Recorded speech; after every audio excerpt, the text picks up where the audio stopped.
Hello again, everybody. Welcome to my week 1 video part 2. And what I'd like to do now is to review with you another one of the documents that I've asked you to read for this week. And it's entitled Let's Get Real, Defining and Understanding Realism in American Literature. So it would be a great idea if you would follow along with me. And you can do that by going to content up at the top of our Brightspace page. And then in the left-hand sidebar, look for course documents and then pull up the Let's Get Real sheet. And by the way, all of the documents and readings and things are in alphabetical order. So there may be times when you have to hit load more at the bottom of the page in order for more documents to come up, just FYI. So realism is a movement and a technique that we're going to be talking about right off the bat this semester. And we know what that term means in our everyday lives. If someone is a realist, then obviously that is a person who doesn't look at life through rose-colored glasses. That's someone who tries to look at life from a more practical point of view. And the terminology carries over into literature as well. So in American literature, that term realism refers to a period of time, though, in addition, from the Civil War, so 1865, the end of the Civil War, which is the time period where our study of American literature begins, to the turn of the 20th century. So that would be 1900, right? Don't get your centuries confused. Right now we're in the 21st century, right? But the 1900s refers to the 20th century. So keep your centuries straight there. But during that period of time, 1865 to 1900 or so, we had writers like Howells and Harding Davis, James, Mark Twain, and some others who began writing fiction devoted to a very accurate representation of reality, a truthful exploration of American lives in various contexts. And so realism is broadly defined as the faithful representation of reality. It's a technique that is practiced by a lot of different schools of writing. So strictly speaking, that's what it is, a technique.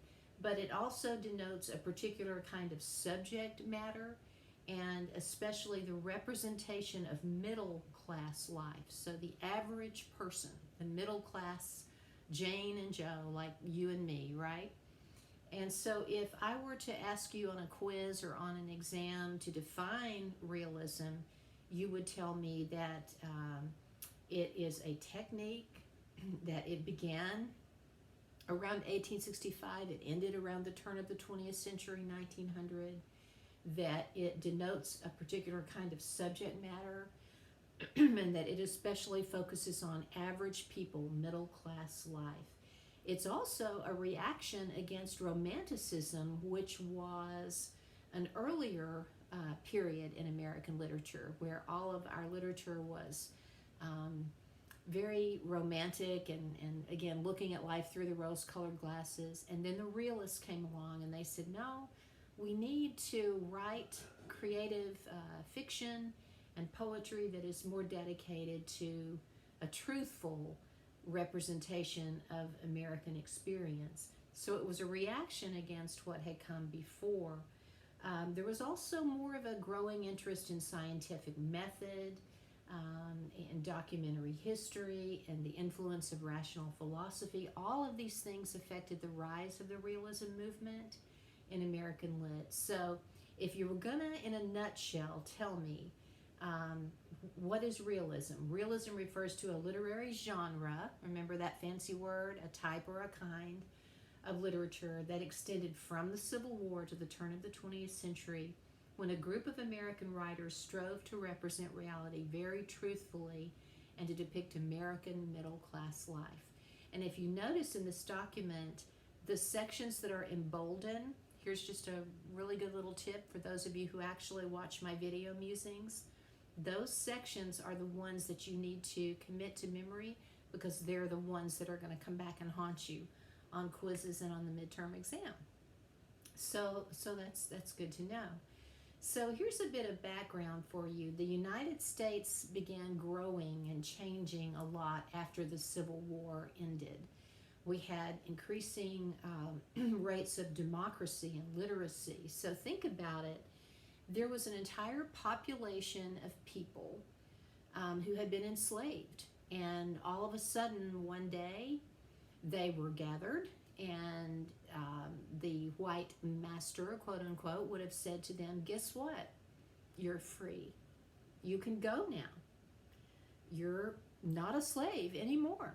Well, that's all well and good, and I'm sure they were no doubt very happy. But think about it. They had no money. They had no source of income. They had no way to often know where their family members were, because many times family members were split up. Children were sold on the auction block away from their mother and father. So oftentimes people didn't even know where their relatives were. They didn't have any skills or any trades beyond what they might have learned on the plantation. And they couldn't read or write because it had been against the law in the South to teach a slave to read or to write. Literacy equals power, right? So if I'm able to read, I can read a map and I can figure out how to go north. I can forge my own documents. And back in these times, obviously we didn't have the internet. We didn't have all the technology that we have today. And so I could write myself a pass and sign my master's name to it, and thus get away, So that ability to read and write gives power, and the idea was to take that power away. Also, if you had the ability to read, you could then read the Holy Bible, and you could find out the truth about what Christ was really teaching. Do unto others as you would have them do unto you. You could read about the Hebrew people who were enslaved, right? And so you might begin to see all the hypocrisy that was going on in the religious teachings being preached from the pulpit in the slaveholding South during those days. So this was the situation. So we had this entire population of people who were illiterate, and so the process of educating them began. So you had this rapid growth as well in industrialism and in urbanization. So you had lots of people moving from the rural areas into the cities. And that particularly was happening with African Americans on toward the end of the 19th century. So you had a relative rise as a result of all that in middle class affluence. And you had more and more immigrants coming into the country. This provided a really sort of fertile environment for readers who were interested in learning and understanding these rapid shifts in our culture. So what's the connection between the context of this time period, 1865 to 1900, and the writing that we see happening? In drawing attention to the connection between the events and the literature of that time, we could define realism as a means of learning to cope with the social change that was occurring so rapidly in American life. So again, that's an emboldened section, and you want to remember that. So how does realism, this writing that is very accurate to real life, how does it relate and compare to other American literary movements or genres? In most people's minds, those years after the Civil War symbolized a time of healing and rebuilding. But for those engaged in serious literary circles, though, that period was full of upheaval. There was a literary civil war, if you will, raging on between the camps of the Romantics and the Realists. The Romantics saying, we need to keep, writing short stories and poems and plays that are positive and uplifting. And the Realists saying, no, we've got to tell it like it is. And then later on, we had a group called the Naturalist, and we'll be thinking about them here in a couple more weeks. But what's the translation? Well, people waged verbal battles over the ways that their fictional characters that they were writing about were presented in relation to their external world. So what were the romantics, the realist, and the naturalist really trying to convey to readers about life? Using plot, and we know what that is, right, from 1020. That's just what happens in a short story or a novel. And character development. So we know that the characters are the people that we're creating in this story or this poem or whatever it may be. A writer would state his or her philosophy about life through plot and character.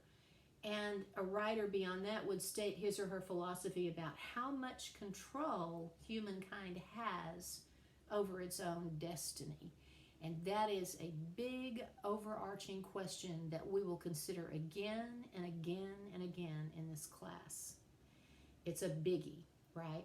So, for example, we had romantic writers like Emerson, and they celebrated the ability of human will to triumph over adversity. They were the positive thinkers. And then on the other hand, we have people like Mark Twain, Howells, Henry James, the realist, who believed that humanity's freedom of choice was limited. So we do have a freedom of choice in their view. But the realists say it's limited to some degree by the power of outside forces. So the realist would say, you know what, I have the ability to overcome my challenges and my problems. But if I happen to be born into poverty, that limits my abilities to some degree. I have to be realistic about it. That's a good example. And then at the other extreme, you had naturalists like Stephen Crane, whose writing we'll be looking at in a few weeks, and people like Frank Norris, who argued, you know what, individuals have no choice, none, zero, zip, zilch, because a person's life is dictated by heredity and the external environment. So the DNA that I happen to inherit, you know, it's just going to affect me whether I like it or not. And no matter how I try to triumph over adversity, if I have a genetic makeup that says that at a certain age I'm going to get cancer, or I'm going to have some sort of terrible illness that's going to affect me, then it's too bad. That's just the way it is, right? If I'm born into poverty, well, too bad for me. The naturalist would say, if I happen to turn 18 right about the time of a big war, like the Civil War or the Vietnam War or World War II, and I happen to be male, it's goodbye to me, off I go, right? So on the very next page, I give you kind of a little portrayal there of how the three genres, the romantics, the realist, and the naturalist, would have portrayed their characters. You see that in that little box at the top of page 2. So the romantic writers like Emerson would have perceived the individual almost like a god, you know, not literally as a god, but almost like a god, in that their view was very positive. It was as if, you know, yes, I'm human, and yes, I may have challenges, but if I really try, I can always prevail. The realists like James and Howells and Twain would say the individual is just a person, you know. So that doesn't mean that I shouldn't maybe think positively, but it does mean that I have to be realistic and realize that there are going to be limitations that will affect me. But the naturalists like Crane and Norris would say a human being is just a helpless object. We are just helpless. We are at the mercy of an uncaring world, and it just doesn't care about what happens to us. So it's a very, very dark view when we get into naturalism. So where did realism occur? Where did it abound? Where did it happen? Well, it encompassed the whole United States of America, but it was more focused in the Midwest and the South. And interestingly, a lot of the writers and the critics associated with realism, like Howells, for example, were based out of New England. So here are the characteristics of realism from Richard Chase, who wrote the American novel in its tradition. Chase said, it renders reality very closely and in comprehensive detail. So there's a selective presentation of reality with that emphasis on here's the way it really is. The appearance of making the short story or the poem seem really true to life, even at the expense of plot. So if you're ever asked that on a quiz or a test, the realists believe that characterization, building a character that seems true to life, is more important than plot, what happens in the story or in the novel. And so they'll make the character seem really real, like a real person, at the expense of making the plot seem more real, perhaps. Character is more important than action and plot in realism. And so complex ethical choices are often the subject matter. And we'll see that in some of the texts that we're going to read, like Faulkner's Barn Burning, where we have a coming-of-age story of a young man. I don't want to give it away before you read it, but it's a great story about a young boy who must choose between being true to his own moral conscience or doing what his father wants him to do, which he knows is wrong. So often, that will be part of realism. Characters appear in their real complexity of temperament and motive. So they're not going to be perfect little angels. They're going to be like real human beings with flaws. They're portrayed in a reasonable relationship to nature, to each other, to their social class, to their own past. So they're round characters. They seem really real. And often they're dynamic characters who change over the course of the story. Social class is important in realism. Now, the novel traditionally served the interest and the aspirations of the middle class, because the average reader was going to be the average person. Events are usually going to be plausible in realist writing. Realistic novels avoid anything sensational or overly dramatic, like the romance novels. They were focused, many of them, on princesses and princes and castles and, scary, weird things and all of that. And so in realism, we had average, everyday people in real situations. And so diction is in the vernacular, and that's a fancy word in case you don't know what it means. It means just the way people really talk, the dialect that they really use. We call that the vernacular. So it isn't heightened, it isn't poetic. It could be funny, it could be satire, sort of sarcastic, it could be very matter of fact. So if I were writing a novel about a Easter Ridge, and I am, by the way, at work on that, I would use, when my characters speak in the novel, the vernacular, and they would sound just like this when they talk. Talk would be spelled T-A-W-K, talk. So the vernacular, and you will see that in a lot of the texts that we're looking at right off the bat, in fact, as well. You'll see that with Desiree's Baby. There's a sense of being very objective and in the presentation of things, and that becomes increasingly important over time with realism. So you don't have these overt authorial comments, narrative comments by the author, like you might have seen in The Birthmark by Nathaniel Hawthorne earlier, where he essentially tells us as the readers what we should think and what we should believe about the characters and what's the way they are, essentially. You won't see that with realism. You won't see intrusions of any kind in the writing that sort of break the realistic veneer, and facade of that piece. That diminishes more and more and more and more as the 19th century progresses into the beginning of the 20th century. Another really cool form of realism is interior or psychological realism, where we're only getting the thoughts of the character, or it's psychological, and we may not know whether that narrator is reliable or cuckoo or that sort of thing. So in Black and White Strangers, Warren suggested that a basic difference between realism and sentimentalism, which was an even earlier technique before our time of study, that focused on sort of this mushy-gushiness, this overindulgence of emotion, and an emphasis on the inherent goodness of humanity, is that in realism, quote, the redemption of the individual lay within the social world. But in that sentimental fiction that came earlier, the redemption of the social world lay with the individual. So that's another kind of subtle difference between the romantic literature and the sentimental literature that came before, and then what happened with realism from 1865 to 1900.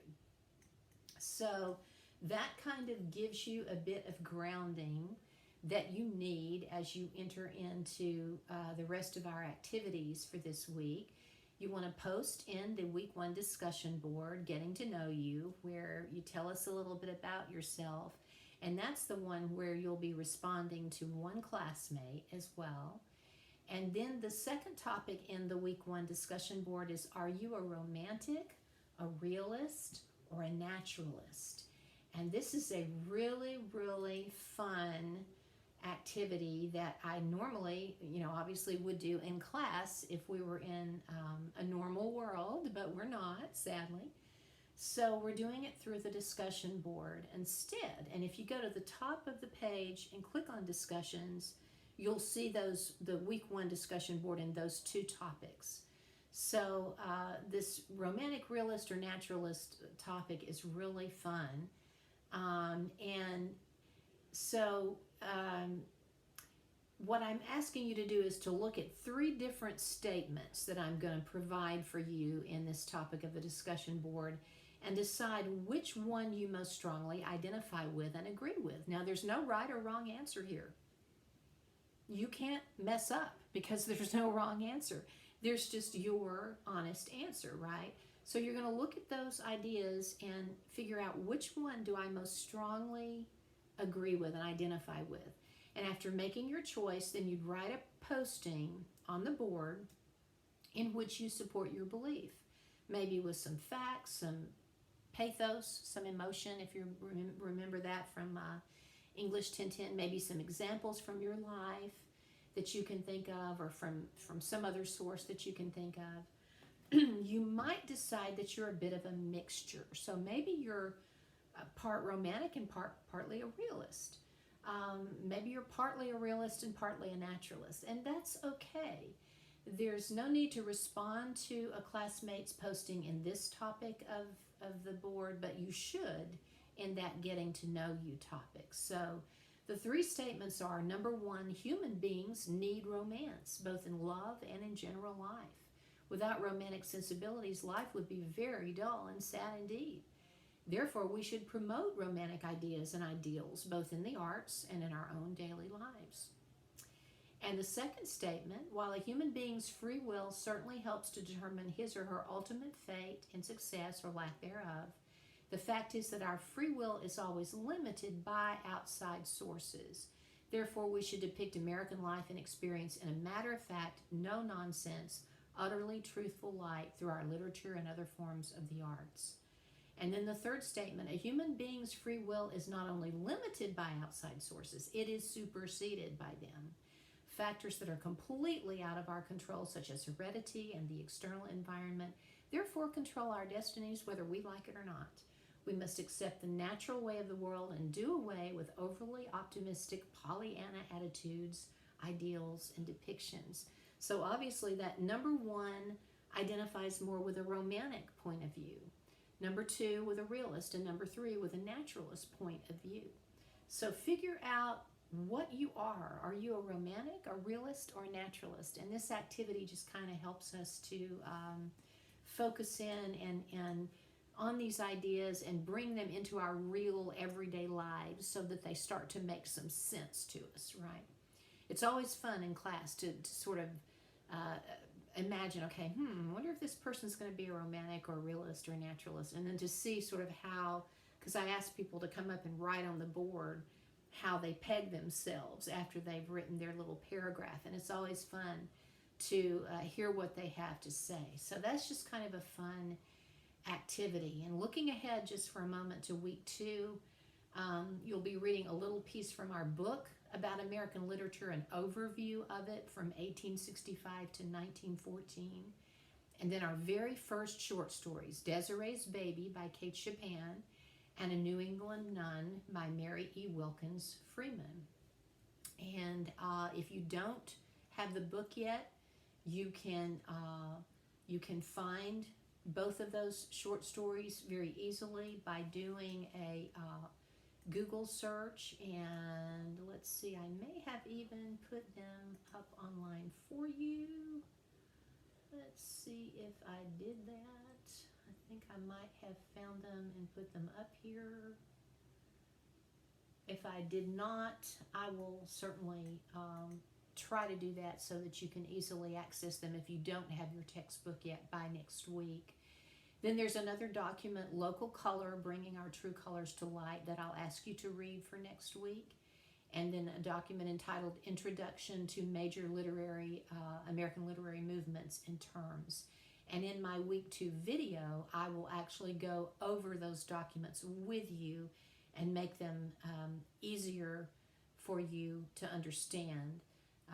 And then in the week 2 discussion board, we're looking at Chopin's Desiree's Baby and also at A New England Nun, the other short story that we're reading for next week.